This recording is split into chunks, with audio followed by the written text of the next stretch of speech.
चलिए, महाभारत के एक ऐसे अध्याय में चलते हैं जहां बात है जिंदा रहने की, मुश्किल हालातों से लड़ने की और कुछ ऐसे गठबंधनों की जिनके बारे में किसी ने सोचा भी नहीं था। आज हम पांडवों के वनवास और एक राक्षसी दुल्हन की अनोखी कहानी को समझेंगे।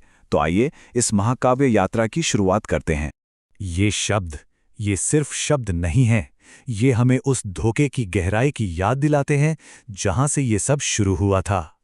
ये कहानी एक बहुत ही घातक साजिश की राख से निकलती है। एक ऐसी साजिश जिसने पांडवों की किस्मत को हमेशा के लिए बदल दिया था। तो कहानी का पहला हिस्सा शुरू होता है लाक्षागृह की उस भयानक आग से। पांडव किसी तरह वहां से बच तो निकले, पर अब वो भगोड़े बन चुके थे और उधर उनके दुश्मन हस्तिनापुर के महलों में जश्न मना रहे थे। अब सोचिए, ऐसी अनिश्चितता के माहौल में भाइयों के बीच तनाव तो बढ़ना ही था। एक तरफ थे भीम, जिनका खून बदला लेने के लिए खौल रहा था, पर दूसरी तरफ थे युधिष्ठिर, जो उन्हें समझा रहे थे कि धैर्य रखो, शांति से काम लो। उनका मानना था कि एक सच्चे योद्धा को अपने गुस्से पर काबू रखना चाहिए और सही समय का इंतजार करना चाहिए। और उधर हस्तिनापुर में, वहां तो शकुनी अपनी सफल साजिश पर इतरा रहा था। वो मानता था कि पांडवों को युद्ध के मैदान में नहीं, बल्कि कूटनीति और धोखे से हराया गया है, क्योंकि उसके लिए षड्यंत्र भी युद्ध का एक बहुत बड़ा हथियार है। यहां पे हमें दो बिल्कुल अलग अलग तस्वीरें दिखती हैं। एक तरफ पांडव हैं जो बेसहारा होकर दर दर भटक रहे हैं, और दूसरी तरफ है दुर्योधन, जिसे पूरा यकीन है कि अब सिंहासन तक पहुंचने का रास्ता उसके लिए बिल्कुल साफ हो गया है। चलिए, अब हस्तिनापुर के तनाव भरे माहौल की ओर लौटते हैं। ऊपर से तो पूरा राज्य शोक में डूबा हुआ था, लेकिन इस दिखावे के दुख के पर्दे के पीछे एक बहुत बड़ा और जरूरी राज छिपा हुआ था। पांडवों की मौत की झूठी खबर सुनकर पितामह भीष्म इतने गहरे सदमे में चले गए थे कि उन्होंने खुद को सबसे अलग कर लिया था, एक कमरे में बंद कर लिया था। उनका दुख इतना गहरा था कि वो किसी से बात तक करने को तैयार नहीं थे। लेकिन इस सारे मातम के बीच एक बहुत अजीब सवाल उठता है, क्या पांडवों का अंतिम संस्कार किया जाना चाहिए? ये सवाल उस छिपे हुए सच की ओर इशारा कर रहा था जिसे सिर्फ कुछ ही लोग जानते थे। और फिर वो सच सामने आता है। भीष्म ऐलान करते हैं, नहीं, क्योंकि वो अभी भी जिंदा हैं।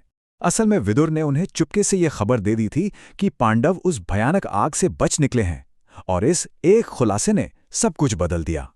तो सवाल उठता है कि विदुर ने इस सच को छिपाकर क्यों रखा? दरअसल ये एक सोची समझी राजनीतिक चाल थी। वो ये देखना चाहते थे कि दुर्योधन और शकुनी अपनी साजिश में कितना नीचे गिर सकते हैं, ताकि भविष्य में उनकी असलियत सबके सामने लाई जा सके। चलिए, अब वापस पांडवों के पास लौटते हैं, जो जंगल में एक बहुत ही मुश्किल और खतरनाक सफर पर थे। और यही सफर हमें एक भाई की असली ताकत और हिम्मत दिखाएगा। इस मुश्किल वक्त में भीम अपने परिवार के लिए एक मजबूत स्तंभ की तरह खड़े थे। उन्होंने अपनी थकी हुई मां और भाइयों को अपनी पीठ पर उठाया, उनके लिए पानी ढूंढा, और जब सब सो रहे होते थे तो वो अकेले ही रात भर पहरा देते थे, ताकि उनका परिवार चैन से सो सके।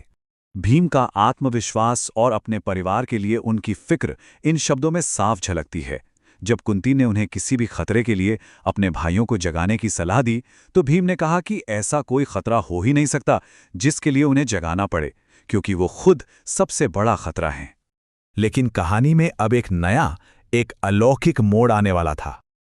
पांडवों का सामना जंगल के अंधेरे में छिपे एक नए और बहुत ही भयानक खतरे से होने वाला था। हिडिंब नाम का एक नरभक्षी राक्षस था जो इंसानी मांस का भूखा था। उसने अपनी बहन हिडिंबा को पांडवों को पकड़कर लाने का हुक्म दिया ताकि वो उन्हें अपना भोजन बना सके। लेकिन यहीं पर कहानी पूरी तरह से पलट जाती है। जैसे ही हिडिंबा ताकतवर भीम को देखती है, वो उन पर मोहित हो जाती है। नफरत के बजाय वो भगवान शिव से प्रार्थना करने लगती है कि ये महान योद्धा उससे शादी कर ले। ये स्लाइड भाई और बहन के इरादों के बीच का गहरा फर्क दिखाती है। एक तरफ हिडिंब की क्रूर भूख थी और दूसरी तरफ हिडिंबा का दिल था जो भीम के लिए प्यार से भर चुका था। और अब हम कहानी के उस मोड़ पर पहुंचते हैं जहां एक हिंसक लड़ाई एक हैरान कर देने वाले विवाह प्रस्ताव की तरफ ले जाती है, और एक ऐसा गठबंधन बनता है जिसकी किसी ने कल्पना भी नहीं की थी। अपने परिवार की रक्षा के लिए भीम और राक्षस हिडिंब के बीच एक जबरदस्त लड़ाई होती है। भीम हिडिंब को हराकर उसे मार देते हैं, जिससे हिडिंबा अनाथ हो जाती है।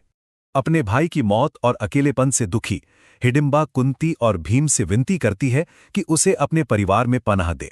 वो इतनी मायूस हो जाती है कि कहती है, मुझे अपने चरणों में ही अपने प्राण त्यागने की अनुमति दें। जब भीम उसे अपनाने में हिचकिचाते हैं तो हिडिंबा एक बहुत ही मार्मिक और ताकतवर दलील देती है। वो पूछती है, आपका पुत्र मुझे मेरी जाति के लिए दंडित क्यों कर रहा है? ये एक ऐसा सवाल था जो उस वक्त के सामाजिक बंधनों को सीधी चुनौती देता है। और फिर कुंती एक हैरान कर देने वाला और बहुत ही दयालु फैसला लेती हैं। वो समाज के कड़े नियमों से ऊपर उठकर प्यार और इच्छा को प्राथमिकता देती हैं। वो ऐलान करती हैं, तुम्हारी इच्छा ही सबसे बड़ा धर्म है। आखिरकार कुंती हिडिंबा को अपनी बहू के रूप में स्वीकार कर लेती हैं और उसे आशीर्वाद देती हैं, तुम्हारा कल्याण हो, पुत्रवती हो। और इस तरह ये अनोखा मिलन पूरा होता है। तो इस तरह एक नया और अप्रत्याशित गठबंधन बन तो गया। लेकिन अब सवाल ये है कि ये रिश्ता पांडवों के अनिश्चित भविष्य को कैसे आकार देगा। ये एक ऐसा सवाल है जो हमें इस महाकाव्य के अगले अध्याय के बारे में सोचने पर मजबूर करता है।